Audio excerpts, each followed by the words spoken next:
Hey guys, Comic Boom here to talk about DC and the different fiefdoms of DC, the different kingdoms of DC, because there is something going on at DC Comics that we've all known has been going on for a while now. It started off as a rumor, but really we know that there's something to it, and that is the whole idea that there's a little bit of some infighting going on, and even though it might not be recognized, or even though it might not be fisticuffs per se, there's definitely a war of ideas that's going on at DC that is encapsulated by the various creative forces that are currently working for DC. And the analogy that I like to use, and of course we're talking about the forces, we're talking about the ideas of Scott Snyder, the ideas of Brian Bendis, Tom King, to a lesser extent, Joshua Williamson. Then there's Grant Morrison on Green Lantern. And then there's the Black Label series, which also represent some different ideas at DC.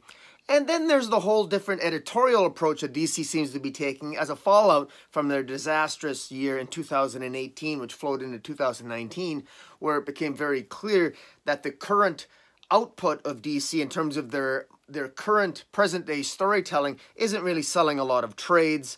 It's not selling as well as they should, and they don't really have a lot of greenback titles there because they're still relying on old works. As my good friend of mine, Spike Valentine, who I've spoken with before, he's stated more than once. He's made reference to the fact that DC, and even to a lesser extent perhaps Marvel, relies upon past successes. Specifically to DC, which is where I'm going to restrict my topic to, more or less, is, you know, the fact that Watchmen, after all these years in 1985, is still the top-selling DC title. While that's a great thing, it's a great piece of work. It is certainly is arguably one of the greatest graphic novels of all time. It's also sad that it's still the top-selling DC graphic novel of all time. You really think that after 25 whatever years since 1985 that they would be able to come up with something that would be able to at least match it in terms of sales. And the fact that that's not happening is indicative of larger problems. But I don't want to get too far off topic here. What I want to focus on now is those of you who watch my reviews. I basically review basically Superman, Batman, and Wonder Woman, and I kind of stick to the Trinity, and I deviate from that from time to time, and I talk mostly DC, and that's just the way it is. And but I think it's important to understand what's the larger creative landscape that is changing at the offices of DC, because it does explain a lot of sort of the complaints and the constructive criticisms that a lot of us fans have had about what DC's current output is and their creative output. And I think some of the problems are really far more serious than they're letting on, because we can look at the, frankly, very disappointing creative works that are coming out of DC as of late. And they're struggling right now. They're struggling, and they're clearly struggling creatively. They might be moving toward 5G, but it's a concern that they're moving toward 5G in a very disorganized manner. And I'm going to cut right to the chase here and say that it reminds me a little bit of Game of Thrones, and where you have 7 different kingdoms. And we might not have 7 different kingdoms in the DC universe, but if we had a DC world here, and I was drawing the map of the DC world, there'd definitely be different little kingdoms here. We'd have the kingdom of Tom King over in the corner because he's been banished. We've got the kingdom of Scott Snyder, who is probably the king of Westeros, or the king of DC right now. Arguably the king of DC. But we also got the King Bendis, the land of Bendis. You know, Bendis, the great usurper. He's invaded the lands, and he doesn't care about what anyone else has done. He doesn't care what the rules are, the so-called continuity. He's going to conquer the lands and impose his own reign upon everything, forcing children to grow up faster than they ought to deprive them of their childhood. Right, Mr. Bendis? Right, John Kent? Anyways, so we got the King Ben, we got the powers of Bendis, the forces of Snyder, King. We have Williamson. We got Grant Morrison in a small little enclave writing Green Lantern. And then we got the little hybrids. We got the little miniature. We got the Aquaman. We got the Kelly Sue DeConnick's Aquaman in her little kingdom of the sea, and flowing through the river of denial, as we say, because everyone's denying there's a problem.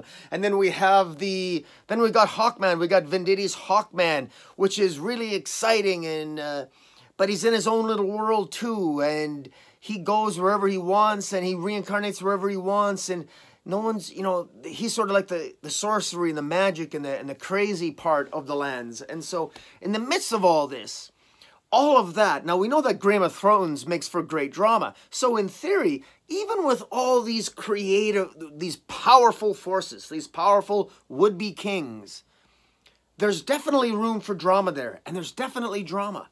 But the individual stories that are taking place within their own fiefdoms, their own individual kingdoms, they're just not very good. George R.R. Martin writes exciting stories, but the DC Universe right now is not writing very good stories. And the individual stories, even within the individual fiefdoms, the individual kingdoms, whether it's Snyder or Bendis or what have you, there's much to be desired.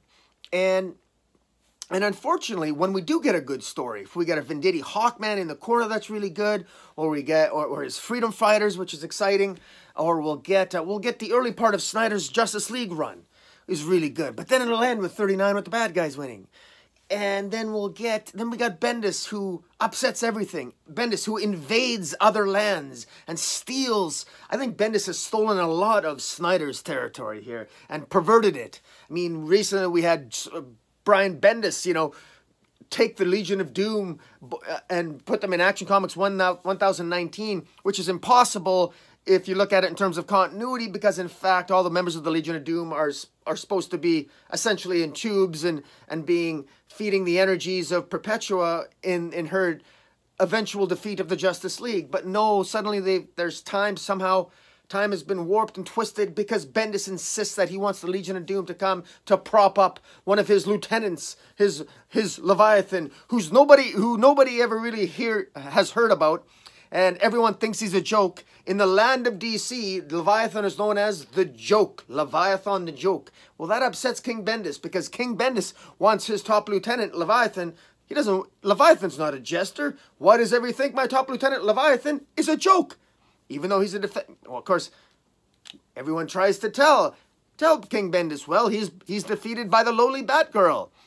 The event Leviathan was not much of an event. The people haven't even heard of it. And when they first heard of it, they thought it was a joke. The people in the lands think Leviathan is a joke. And so this is a problem. This fosters resentment in Bendis. So he has to try to prop up a character or a member of his squad, his member of his soldier, a member of his army that is not particularly good. Imagine taking your biggest embarrassment in your army and making him a general. That's what Bendis has done with Leviathan. So it's not making the kingdom of Bendis particularly popular amongst the larger DC. See what I mean? If you look at it in terms of kingdoms and fiefdoms right now, you can really see there's a problem here because they're not united. Now, who's going to be the one that unites all these creative forces at DC? That's really the question. Who's going to be uniting these? Because there's potential here for great stories, but we're not getting them. And there doesn't seem to be any hallmark on the horizon that fosters a great deal of hope and rebirth. In fact, the idea of hope and rebirth seems to be demonstrably avoided by King Bendis. He doesn't want hope. He doesn't want rebirth. He wants to do whatever he wants, because I've heard through the grapevine through various sources, and surprise, surprise, Tomasi and the other powers of creative forces at DC, they didn't want to age up John Kent. That was not a group decision. That was a Bendis decision. Bendis wanted to do that. Bendis insisted on it, and Bendis got it. Bendis wanted to age up John Kent for Legion of Superheroes, so King Bendis got what King Bendis wanted. And it didn't matter what the other kings had to say. It didn't matter what the other kingdoms had to say, right? It didn't matter. It didn't matter at all. Bendis wanted to age up one of the children that was in another kingdom. And that's exactly what happened. Now, again, if it led to good stories, if this was something that there's always a payoff, there's always a risk. You can You can annoy and even arguably assassinate your rival. If it leads to prosperity, it's always a risk. It's a political gamble. And it has not paid off for Bendis. He's been a failure as a writer, and a failure as someone who clearly doesn't understand the kingdom. He doesn't understand the politics. And if you don't understand the Game of Thrones, if you don't understand, you play the Game of Thrones or you die. And Bendis is dying in terms of sales. That's what I would put. He's dying in terms of sales. And he's dying in terms of word of mouth. He's not getting a lot of positive press. I don't like his stories. Most people don't like his stories. You look at the reviews, they're disastrous. Even DC, oddly enough, this is King Bendis, yet King Bendis can't find somebody to help tell his stories better. He ends up with John Romita Jr., who I think is in the kingdom of Bendis, is probably one of the worst artists in the kingdom of Bendis, and yet here King Bendis is using him to draw his stories for future generations, apparently to laugh at and to think, is this a joke? Because I got a daughter with a crayon set that could draw a better looking Leviathan, certainly a better looking cheetah, and certainly a better looking Gorilla Grodd. Let me tell you something. Wow. But this is what's happening. You know, I'm binge watching. My wife and I, when we put our daughter to bed, we're binge watching The Vikings right now. And that's another great analogy for what's going on at DC because, and just for what it's worth, I know The Vikings is not historically accurate, but it gets the general premise right. That basically from 800 to 1066 AD, when 1066 was the Battle of Hastings, William the Conqueror won the Battle of Hastings in 1066, and that essentially was the beginning of the British monarchy, the Coles Notes version, all right? But from around, I think it's 750 to 1066, that's when the Vikings started to invade England. Now, at the time, England was made up of different principalities, different kingdoms, and there was more than one king, right? And the Vikings, of course, when they started, I liken us readers, we're the Vikings, okay? So we're looking at the kingdom of Bendis, and it's like 750 AD, and we're looking at the kingdom of DC. And we see that it's broken up into all these kingdoms. And we're the Vikings. We're the readership. So we're going to invade. We like to invade. We're like the Vikings. We're going to invade England. You know, we're going to, because it's, and we're going to raid and conquer. We just want to raid and pillage. We just want to raid it, take all the good stories, and then leave. That's what the Vikings initially did. So the Vikings did that for like hundreds of years, for 100 years, whatever. They raided and pillaged and raped and killed, and they took all the gold, took all the good stuff, took all the good stories. And then they went back to their, Scandinavia, Norway, and just and they continued to raid England. But after a time, they realized that there was better soil in England. In other words, they began to like the stories that, you know, this kingdom of DC. Wow, you know, there's good stories here. There's people here that can really entertain us. So maybe we should negotiate, and maybe we should negotiate some land and get some land instead of just raiding and leaving. Why don't we raid and stay for a while? Let's keep it. Let's have these kings give us some land in perpetuity. In other words, we're the fans. Let's make sure that, and the kings realize that it's mutually beneficial, that they can establish trade with the Vikings. And this actually makes sense. Maybe instead of eventually, we're going to war against each other, certainly, but maybe we can also trade. It can be a relationship of mutual benevolence and mutual malevolence. A little bit of both, a little bit of good, a little bit of bad. But, you know, maybe it doesn't have to be war all the time. You know what I mean? So it's the relationship between us, the readership, and the editorial department at DC. Now, of course, I kind of like that analogy. That's kind of what I feel like the readership is now. We want to ally with one of the kings. And I think the Vikings, if we're the Vikings, we want to prop up the person that we think is going to be the best king in England, the best king at DC. Now, who should that be?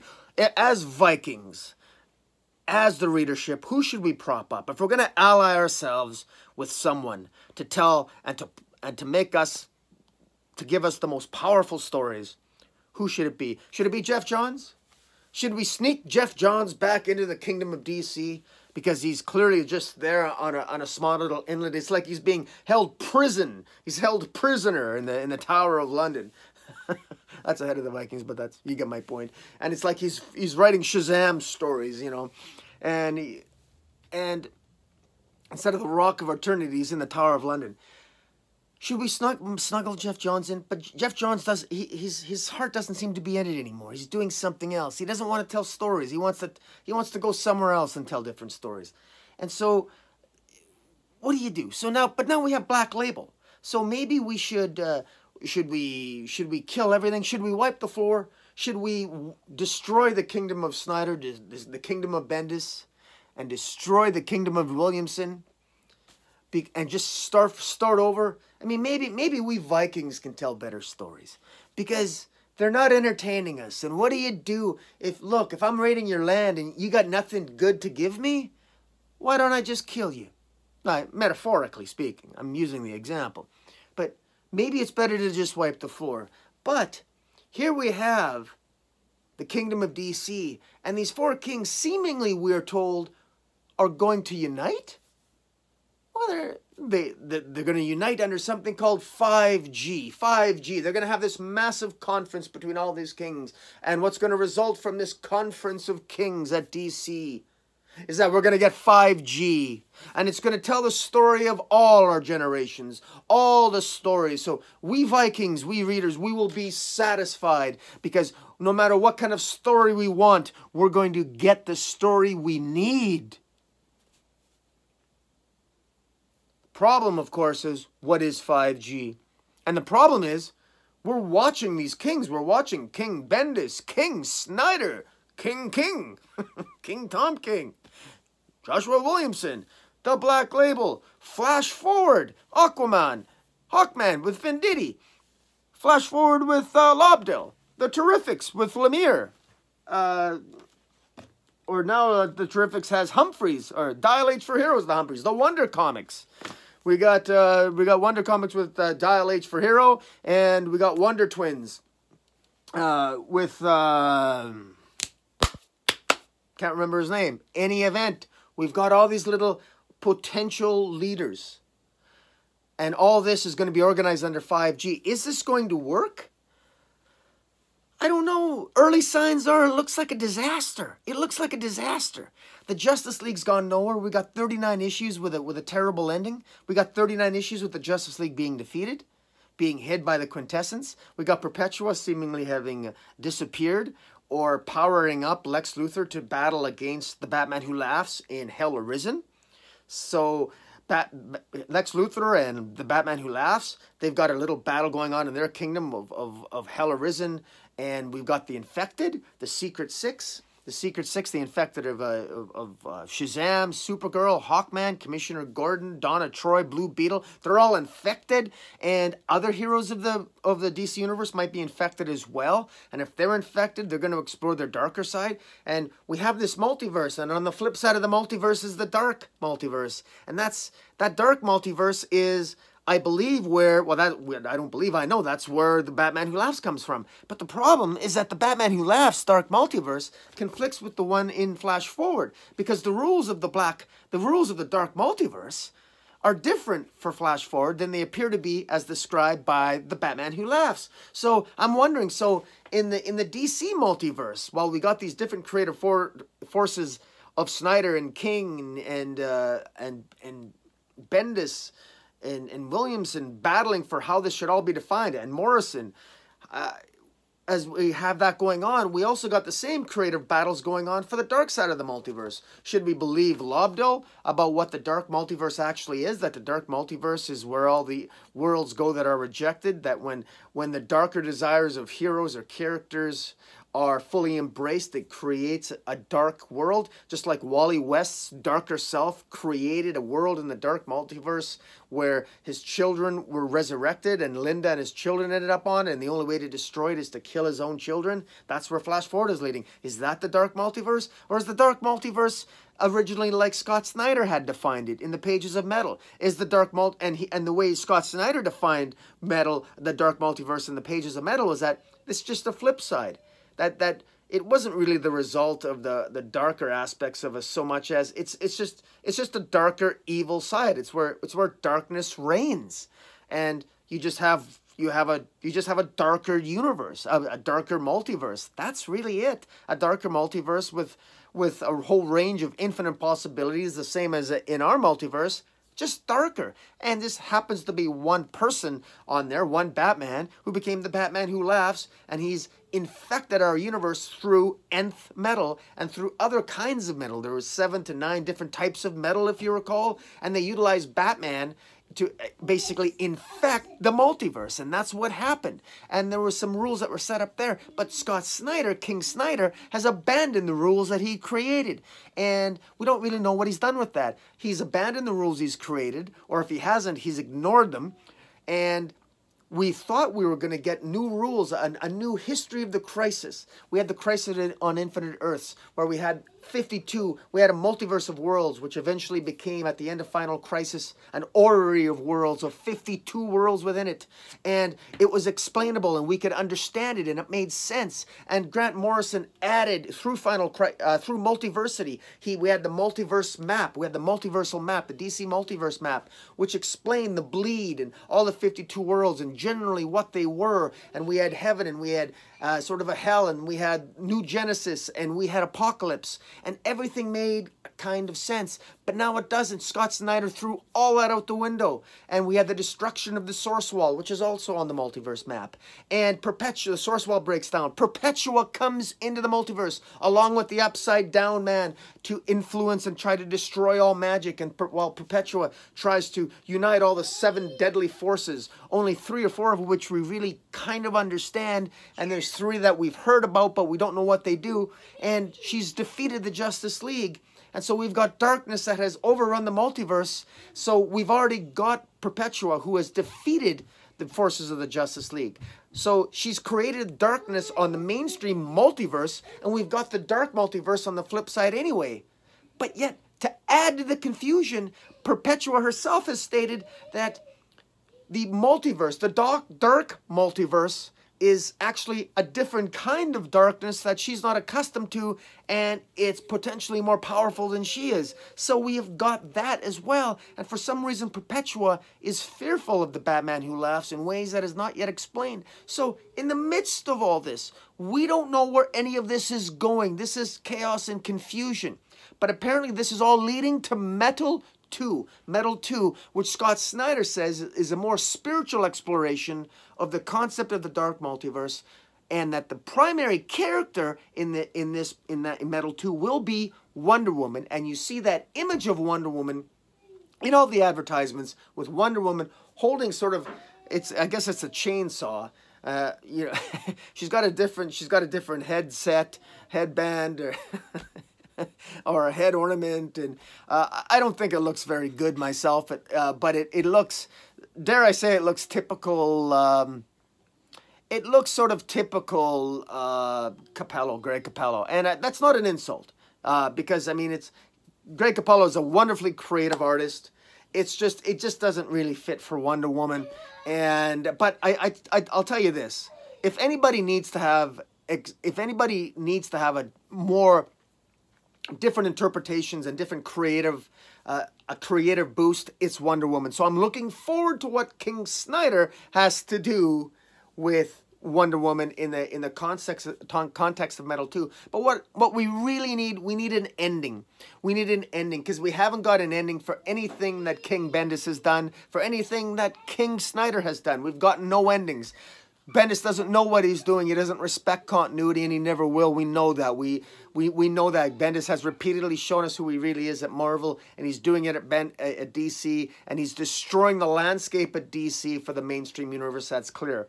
What I was really disappointed with was to see Snyder also destroy the landscape with Justice League, up to Justice League 39. I was really disappointed for that. It was gut-wrenching, and it was a betrayal of the fans, and that's why we fans, as Vikings, we should probably invade the lands of DC and wipe the earth and force them, and maybe prop up Jeff Johns to get rebirth and hope back again, because I don't believe that we're going to get 5G in a coherent manner. In the pages of Wonder Woman issue 750, we got a hint of Wonder Woman is now the first hero, and she apparently appears in 1939, which does nothing for me. That doesn't inspire anything for me. That just tells me that, okay, all you've really done is, okay, you've now established Wonder Woman as she's immortal. She appeared in 1939, and now what you've done is, I guess she's really old, so you've sort of, you've put yourself into a situation where, I guess Wonder Woman's always been there, but in terms of her own mythology and her own love interests and her own,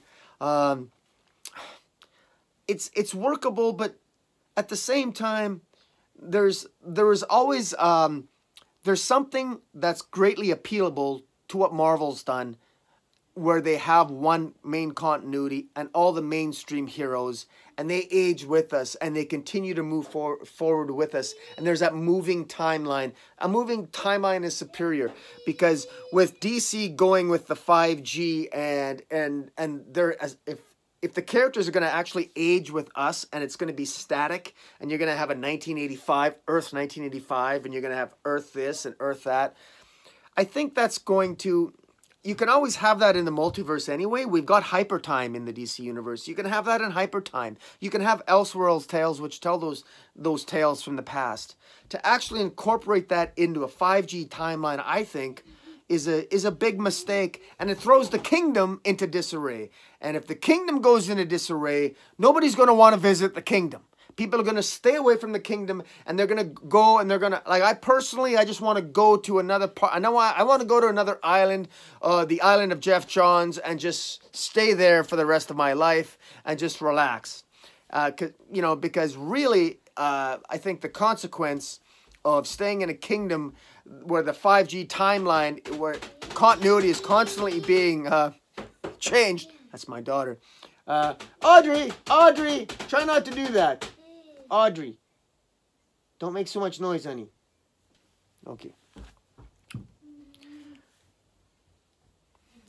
Maybe I'll send her to King Bendis. I could not do that to her.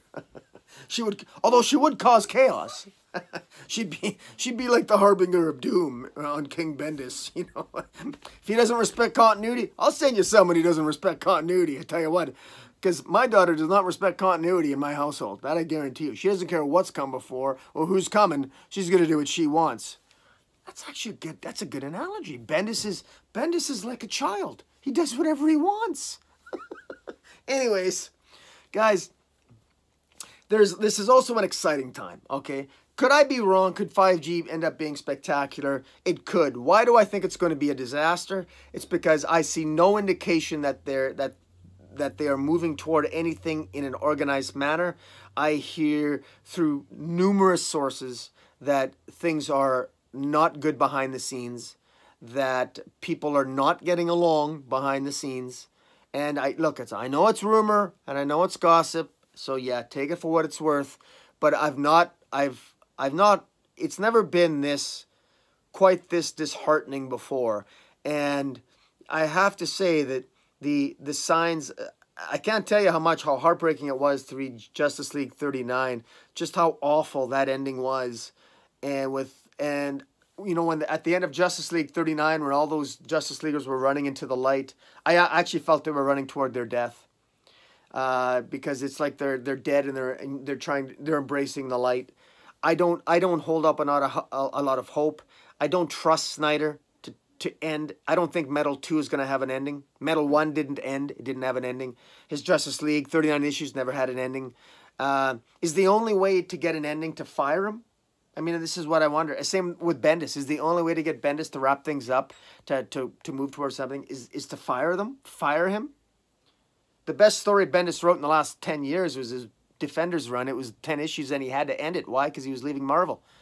The best, you know, out of Tom King's long, horrendous Batman run, probably the best storyline in terms of entertainment. It was still a disaster narratively, but actually, King, you know, the last 11 issues of The City of Bane, it was at least entertaining in a crazy, defy continuity, don't answer half the plotline sense, but it was nice to see it finally end. Endings are important, and if you don't nail the landing, You know, it's like when you're in an airplane, okay? You can enjoy the ride, but if you screw up the landing, everybody on the plane will die. And so the point of the journey, what's the point of the journey if everyone dies at the end? You know, you don't get the lessons there. And I know Scott Snyder is thinking that you do, but you don't. And Scott Snyder really forgets why people read comic books. We read it to be uplifted. I don't read comic books to be reminded that we're all cynics and losers. I don't do that. And if that's honestly, if that's how you feel about your heroes, Scott Snyder, or if that's how you feel about us and what we think of our heroes, and that we're not inspired by them, maybe let somebody else finish the story. And of course, but he didn't even do that. He abandoned the story. He abandoned the heroes. He abandoned the premise. And that's what DC has really done. They've abandoned their continuity. They've abandoned what the Vikings want, what we as readers want. And it's really, really heartbreaking, and it's gut-wrenching, especially when we got garbage like in King. You can wander off into the kingdom of Bendis and see how atrocious Young Justice is. And none of it makes any sense. They're characters from different timelines, from different continuities that are forced together that makes no sense with new characters. You look at his new character, Naomi, not particularly well written. We still don't know her power set. We still don't know where she comes from. Just generalities. He doesn't know what he's doing. You look at Wonder Comics with Dial H for Hero. Dial H for Hero should be a Scholastic book. It's not bad. I mean, Sam Humphries isn't doing that bad a job on Dial H. It's just it's a very different kind of story that's not appropriate for the mainstream DC universe. The Wonder Twins by Mark Russell. It's a political satire comic book. Again, it's entertaining for its own right. It shouldn't be in the mainstream DC universe. It should be Black Label, quite frankly, because it's kind of a joke. It's Mark Russell's sort of particular unique brand of comedy and political satire, which he's very, he's good at. He's got a great book that I've written called God is Disappointed in You. And I talk about that whenever I can because I enjoy it. And Mark Russell, I loved his work on the Flintstones, and he's known for his Snagglepuss Chronicles, which I thought was horrifyingly bad, but it got awards because, people like reading about a homosexual cat man, apparently. But in any event, it is what it is, but my point being is that it's an acquired taste. And we're talking about a superhero universe here. Let's not forget that we're talking about superheroes, all right? So we're not trying to reinvent the wheel. And the problem is that the DC, it's like in each one of these kingdoms, they're trying to reinvent the wheel, and they can't figure out how that square wheel is not working too well, and why the horse is having such a hard time pulling the carriage. You know what I'm saying?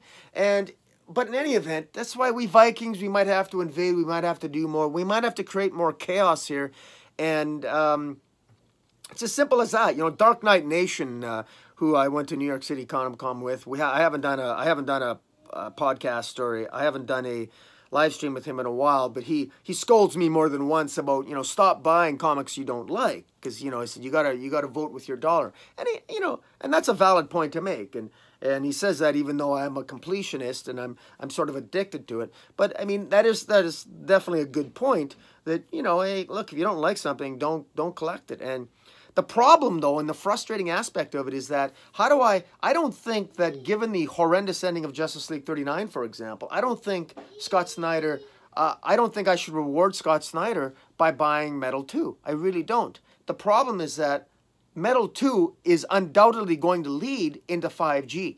There's no question that whatever the outcome of, Metal 2 is going to be dealing with Perpetua, Apex Lex, the Batman Who Laughs, the Dark Multiverse, and the main multiverse. How can you not buy Metal 2? I'm a DC guy. I have to buy it. And because even if it's garbage, which it could very well end up being based upon the fact that we had non-endings before and a non-ending with Justice League 2, but even if it's garbage, I need to know, if you're living in the kingdom, I live in the kingdom of DC, I don't have a choice. I can't wander off. I suppose I could go drown myself in the river of denial, where that separates King Bendis from King Snyder to powerful Didio, the wizard Didio. But really, I mean, I need to know what's going on here because, you know, let's face it, I might smell garbage, but I need to know where it is so I can avoid it. You know what I'm saying? I want to at least understand the land upon which I am maneuvering so that I can at least maneuver to the better stories. And there are good stories out there, and I want to give props to Kelly Sue DeConnick, her Aquaman, Venditti, hopefully his new Justice League. He'll realize, don't betray the fanboys like Snyder did. Remember who you're writing for. But Venditti did a great job with Hawkman, with Freedom Fighters. Grant Morrison's got a great little small kingdom there where he's doing his Green Lantern stuff. And you know what? I love it. As chaotic as it is, it doesn't try to embrace the continuity. It makes fun of it and has fun with it. And he doesn't take himself so seriously. And it's a great place to go and party and to get confused, but in a good way. That's the land of Grant Morrison. And then, of course, there's the land of the Black Label, where everything's black and dark. But you know what? It's entertaining, too. It can be a little sexual, a little provocative, a little bit dark. And even though it consists primarily of a king and a queen called Joker and Harleen or Harley, we also are getting the Question, and we're also getting the occasional Frank Miller Superman there. And as underwhelming as Frank Miller's Superman was, it's nice to have Black Label to explore different facets of things. And Batman Damned, of course, with the famous Batwang incident, at least if we're getting some drama there, we're getting them in the context of good stories. And they're out of continuity, so you've got that. And, wow, I just wanted to I'm going to stop there. I should probably throw out, there's another potential little kingdom in the kingdom of DC, is the Far Sector Kingdom. Is this going to be part of DC continuity? I believe it is. It likely is. It's in the far reaches of the DC universe. But quite frankly, the way DC is right now, I would rather have this Far Sector Green Lantern, which is, you know, wonderfully written by N.K. Jemisin, Jamel Campbell. I would rather have this to be a completely separate universe, away from the kingdom of DC, to keep us Viking readers happy. Tell me what you guys think of the current status, the different fiefdoms going on at DC, the Kingdom, Snyder, Bendis. None of them seem to get along with each other. None of them seem to respect each other's storylines. They clearly don't talk to each other. Bendis is very good at giving lip service. Bendis gives lip service to Tomasi, but he completely disrespects his character. He never talked. It's a myth to say that he was, you know, that Bendis came in and was so respectful of everything. He wasn't. And it's obvious. Look at the product. Look at what the fans want. Look at what he's done. And so Bendis gives lip service. He likes everybody. He's so likable, and he's such a nice guy. But the reality is that his product is extremely underwhelming, to say the least. And nobody really wants to live in Kingdom Bendis. Nobody wants to live there. People are avoiding his kingdom, and they go and live with King Snyder. But the problem is that King Snyder doesn't like to finish stories, and doesn't. You know, King Snyder will build buildings, but he won't finish them. So it's you kind of got to wander off to grant the kingdom of Morrison. But then you never know what to expect with Kingdom Morrison because you never know what that guy's going to do. So you're always living by the edge. Now everyone is searching for the elusive land of Jeff Johns, but Jeff Johns is nowhere to be found. Although rumor has it he's doing a comic book called Shazam. But, you know, this is where we're at. So the Vikings were looking for that elusive land of the gods, the land of Doomsday Clock. Can it be found? Well, rumor has it doesn't really exist. It was all illusion, and it will never come back again. God forbid. But tell me what you think, guys. That's my rant and rave about all things DC. Hit the subscribe button. Follow me on Twitter at Metropolis40. And until next time, Comic Boom out.